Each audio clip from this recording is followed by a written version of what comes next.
السر كله في الازازه الصغيره دي. هتجيبوا كرتونه ميه بيبقى فيها 20 واحده، سعرها بيبقى من 100 ل 120 جنيه.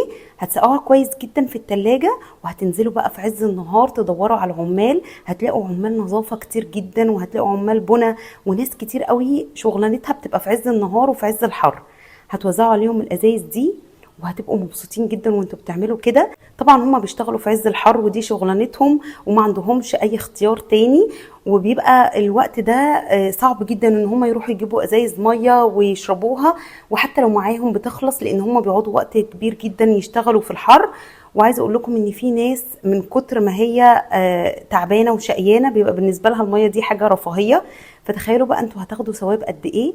اول حاجه تبقى نيتكم لوجه الله. شوفوا بقى لما تعملوا حاجه لوجه الله كده وانتوا مش مستنيين اي حاجه غير رضا ربنا، شوفوا بقى ربنا هيغير حالكم ازاي. لو انتوا حياتكم متلخبطه، او نفسكم في دعوه معينه بتدعوها بقالكم كتير، او حاسين بحزن او ضيق او اي حاجه، او حتى رزقكم ضيق، شوفوا بقى ربنا هيحقق امنياتكم ازاي، وهيحول حياتكم ازاي لمجرد حاجه بسيطه قوي بالنسبه لكم، بس اجرها كبير قوي عند ربنا.